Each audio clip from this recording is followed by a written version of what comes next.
Dead Space 2 is a sequel to a game with the same name, without the 2. It picks up 3 years after the events of that game when the hero, Isaac Clarke, wakes up to find himself on a space colony on Titan, Saturn's largest moon. And wouldn't you know it, everything's gone wrong. Right from the start, things kick into high gear as you're forced to run away from an onslaught of enemies while stuck in a straitjacket. Over the next 30 minutes or so, you are slowly given back all of your abilities from the first game, and familiarity sets in. The thing I loved about the first Dead Space was its mechanics.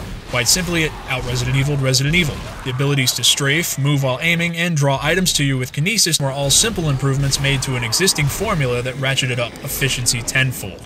Thankfully, those mechanics all return in Dead Space 2 with even more refinements made to streamline the experience. For example, now not only can you do a quick reload of your weapon, you can also quickly reload your stasis. You can now perform stomps in rapid succession rather than just one at a time. Isaac can now be boosted anywhere you like while in zero-G. When using the locator, you can now tell it to show you not only where the next objective is, but also the nearest save station, shop, or workbench. It's just a laundry list of little things that really add up to make Dead Space 2 work smoother than its predecessor, and the same can be said for the entire experience, really. In the first game, I had a real problem with Isaac being a silent protagonist. Here he was, on the ship overrun by an unknown species of monsters.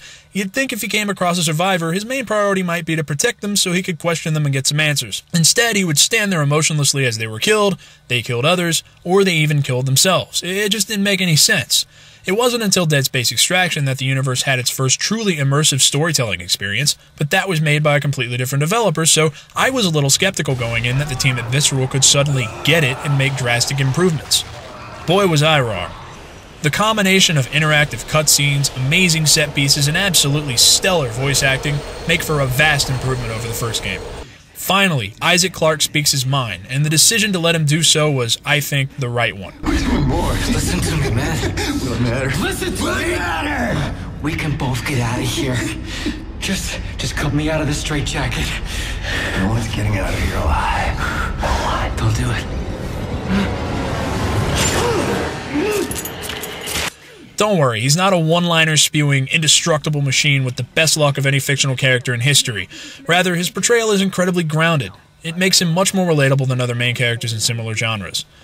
Additionally, the game's presentation has been improved with some of the best lighting effects I've ever seen, gorgeous art direction that includes more varied locations, and sound that is every bit as good as the first game's. There are also several new weapons in addition to all the old ones. The detonator gun is a personal favorite, and even some awesome new suits to play with. So the story is better, the scope is bigger, and the mechanics are improved. But what about that brisk pace I mentioned? While I love games like Gears of War, the fact that they stay at a brisk pace often results in the game becoming repetitive.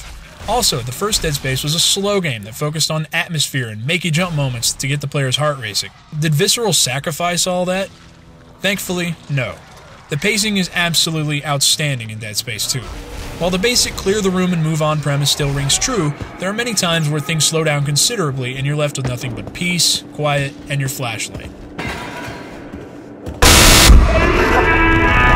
It's handled well for the most part, and results in an addictive game that can be played for hours on end without feeling bored. Dead Space 2's single-player campaign can be completed in about 9 hours, but with 5 difficulty levels and a New Game Plus mode that lets you carry over all of your items to a new playthrough, rest assured you'll play it for far longer than that. An interesting inclusion this time around is multiplayer. When first announced, it was met with harsh criticism from fans insisting that it could deflect focus from the single-player's development and that it wasn't needed in a game of this type.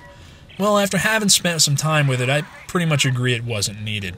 It's certainly not awful, and it's cool to have another thing to help you get your money's worth, but it's rather forgettable and feels like a sideshow to the single-player's main event. The ability to play as a necromorph is pretty cool, though, and it definitely does have its moments.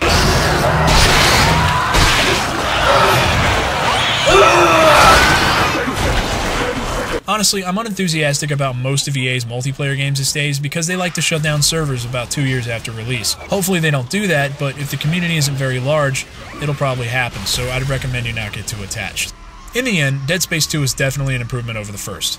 Its only main faults are that it relies way too much on cheap jump scares instead of trusting its atmospheric potential, a shameful lack of boss battles.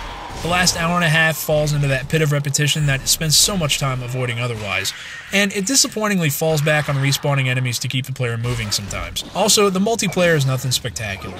Aside from these things though, Dead Space 2 is definitely a great way to start 2011.